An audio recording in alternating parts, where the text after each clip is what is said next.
राहुल गांधी और कांग्रेस किसानों के नाम पर भड़काऊ वाली सियासत काम पर। ये कानून तब भी काले थे जब पंजाब की सरकार ने इन कानूनों को लागू कर दिया। लागू कर दिया, ये उनके मंत्री ने कहा।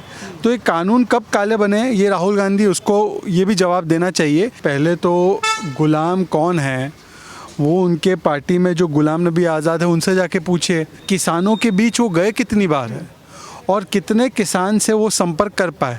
अभी तो वो विदेशी दौरे से मिलान से आए हैं। जो देश के 4.5 करोड़ किसानों ने समर्थन में आए हैं सुप्रीम कोर्ट में इस कानून के, क्या वो गुलाम बनना चाह रहे हैं? तो कहीं ना कहीं ये किसानों के मुद्दों पर नहीं बल्कि किसानों के नाम पर ये देश को टुकड़े टुकड़े करने वाली राजनीति काम पर। उसी शाहीन बाग मॉडल पर दादियाँ बदल गई। आपने देखा होगा कि राजस्थान में जब एक बार चुनाव हो रहा था तो कांग्रेस का प्रत्याशी भारत माता की जय के नारे लगा रहा था, उसको रोककर सोनिया माँ की जय के नारे लगाए। दोस्तों नमस्कार, आज हम बात करेंगे राहुल गांधी की जो प्रेस वार्ता है उसमें बहुत सारे ऐसी चीज़ें राहुल गांधी जी ने बोला है कि जो कह रहे हैं कि नरेंद्र मोदी से मैं डरता नहीं हूँ, वो मुझे छू भी नहीं सकते, हाँ वो गोली तो मार सकते हैं। अब इसका मतलब क्या निकाला जाए, आज इस विशेष चर्चा पे शहजाद पूनावाला जी हैं। सर कैसे देखते हैं? कह रहे हैं कि मैं डरता नहीं हूँ नरेंद्र मोदी जी से और वो मुझे छू भी नहीं सकते, संसद में तो गले जाके पड़ जाते हैं। देखिए, ये बात सही है कि देश के प्रधानमंत्री से वैसे भी नहीं डरना चाहिए और डर तो केवल चोर को पुलिस से लगती है। नरेंद्र मोदी प्रधानमंत्री है, हाँ अगर चोरी की है तो वो पुलिस और सीबीआई से घबराएंगे और इसीलिए जब सीबीआई, ईडी और बाकी की जो जांच एजेंसियां हैं वो उनके रिश्तेदार और उनके जीजाजी पर कोई केस मुकदमा कर देती है तो वो कहते हैं कि देखो ये वेंडेटा के तहत किया जा रहा है। तो राहुल गांधी को किसी से डरने की ज़रूरत नहीं है। उनकी दादी जी वैसे प्रधानमंत्री नहीं है कि 75 वाली इमरजेंसी लागू है, तो अच्छी बात है, उनको डर का माहौल नहीं महसूस हो रहा है। तो यही तो हम कह रहे हैं, इनके बिरादरी वाले कहते रहते हैं डर का माहौल है, उनको भी कहना चाहिए कि हमें डर नहीं लगता। सबसे बड़ी बात है कि जो किसान आंदोलन के लिए उन्होंने एक बुकलेट छापी है उसमें काले 3 कानूनों के बारे में बताया गया है। ऊपर भी यही लिखा है काले 3 कानून हैं। आखिरकार ये जो कह रहे हैं कि वाकई 3 काले कानून हैं या फिर जिस तरीके से प्रधानमंत्री देश की जनता को समझाने की कोशिश कर रहे हैं, कृषि मंत्री हैं वो समझाने की कोशिश कर रहे हैं, उसमें जाकर के बीच में अलग तरीके से समझाना शुरू कर देते हैं। देखिए, ये तो पहले दिन से स्पष्ट है कि राहुल गांधी और कांग्रेस किसानों के नाम पर भड़काऊ वाली सियासत काम पर।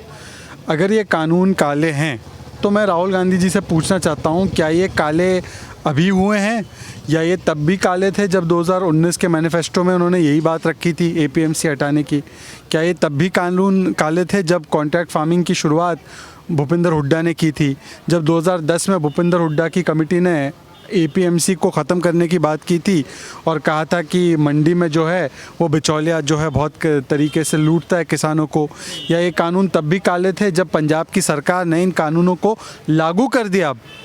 लागू कर दिया, ये उनके मंत्री ने कहा। तो ये कानून कब काले बने, ये राहुल गांधी उसको ये भी जवाब देना चाहिए कि कानून काले कब बने। सबसे बड़ी बात है, राहुल गांधी ये कह रहे हैं कि मैं देश के युवाओं से आह्वान करना चाहता हूं, जो किसान हमें रोटी देता है आज उसके समर्थन में खड़ा होना चाहिए। फिर जब गुलाम बन जाएंगे तब ये मत कहना कि हमारे साथ ऐसा हो गया। देखिए, ऐसा है कि पहले तो गुलाम कौन है वो उनके पार्टी में जो गुलाम नबी आज़ाद है उनसे जाके पूछिए। अभी तक तो विदेशी चंगुल से गुलामी से निकल नहीं पाए हैं, आज़ाद नहीं हो पाए। कांग्रेस वाले अपने राष्ट्रीय अध्यक्ष को खोज नहीं पा रहे हैं क्योंकि एक परिवार की गुलामी में लीन है, तो उनको तो गुलामी की बात नहीं करनी चाहिए। जहाँ तक सवाल है कि किसान गुलाम बन जाएंगे तो मैं सिर्फ राहुल गांधी से इतना कहूँगा कि किसानों के बीच वो गए कितनी बार है और कितने किसान से वो संपर्क कर पाए। अभी तो वो विदेशी दौरे से मिलान से आए हैं और अब उनको पहले किसानों के बीच जाना चाहिए, समझना चाहिए। देश के 99% किसान इन कानूनों का समर्थन कर रहे हैं, तो क्या वो गुलाम बनना चाहते इसलिए समर्थन कर रहे हैं? जो देश के 4.5 करोड़ किसानों ने समर्थन में आए हैं सुप्रीम कोर्ट में इस कानून के, क्या वो गुलाम बनना चाह रहे हैं? जो किसान ये कहते हैं कि हम कमेटी में जाकर अपनी बात रखना चाहते हैं, वो किसान जो है वो गुलाम बनना चाहते हैं? तो कौन से किसान है और कौन से किसान गुलाम है, ये राहुल गांधी तय ना करे। उनके यहाँ पे तो रॉबर्ट वाड्रा ही किसान है। सर, सबसे बड़ी बात है कि जिस तरीके से हम आंदोलन को देख रहे हैं, काफ़ी लंबा समय हो गया और इधर 26 जनवरी भी आ रही है, दिल्ली पुलिस है किसानों के साथ भी चर्चा कर रही है, इधर अमित शाह जी ने दिल्ली पुलिस के साथ बैठक की है। तो क्या लग रहा है कि जो साजिश के साथ जो चीज़ें निकल के आ रही हैं, कि बहुत सारी वीडियो हैं कनाडा से आ रही हैं, कह रहे हैं कि पाकिस्तान को सपोर्ट करना चाहिए किसान आंदोलन को, और जो खालिस्तान के झंडे की बात आई है कि लाल किले पर झंडा फहराएगा उसको $2.5 लाख दिए जाएंगे, कैसे देखते हैं सर ये किसान आंदोलन कहीं से जायज़ लग रहा है? किसान के नाम पर लगातार एक देश विरोधी और देश को तोड़ने वाली राजनीति की जा रही है।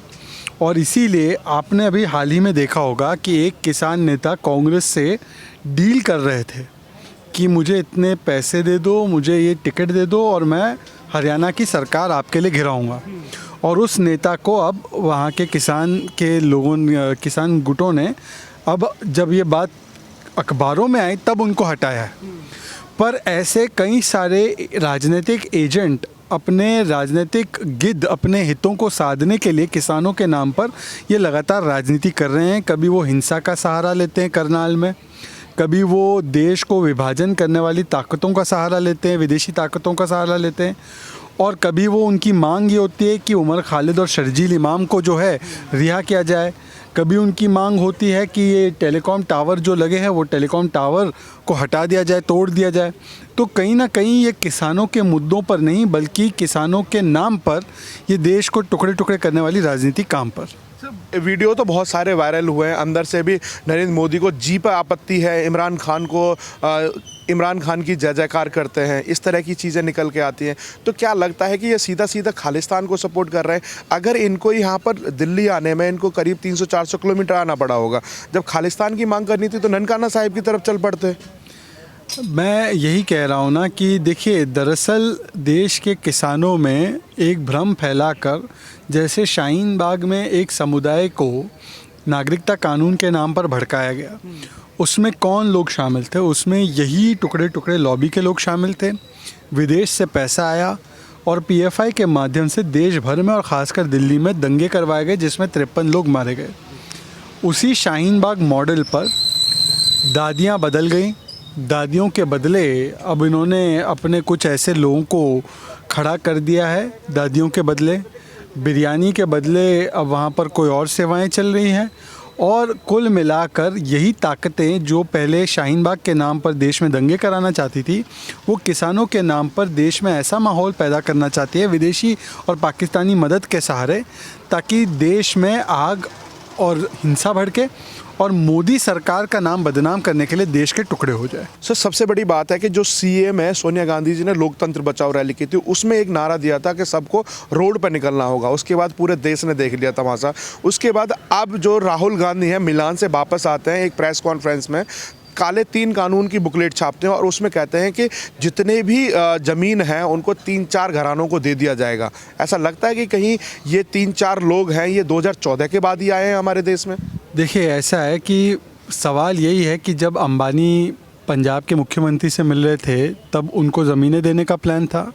जब ये 3 कानून खुद कांग्रेस लाना चाहती थी तब भी उनका यही प्लान था, अंबानी अडानी को सारी चीज़ें देनी है।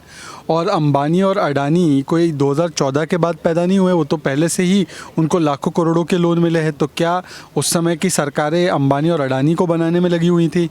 दरअसल ये बात जो है ये दरअसल अपनी खिसकती हुई ज़मीन की लड़ाई है, राजनीतिक ज़मीन की लड़ाई है। और सोनिया गांधी की बात सही है, रोड पर तो आ चुकी है पार्टी, तो अब रोड पर आ चुकी है पार्टी तो उसकी ज़मीन को कैसे बचाया जाए, राजनीतिक ज़मीन को कैसे बचाया जाए? तो किसानों के मन में ये भ्रम पैदा किया जा रहा है कि आपकी ज़मीनें ले ली जाएंगी। मैं केवल इनसे इतना ही पूछना चाहता हूँ कि यदि अगर ऐसा होने वाला है, किसानों की ज़मीनें ले ली जाएंगी, तो सुप्रीम कोर्ट ने भी कह दिया कि इसमें कोई ऐसा प्रावधान नहीं है जिससे कि किसानों की ज़मीन पर कोई आ जाए। तो क्या सुप्रीम कोर्ट पर भी भरोसा नहीं रहा?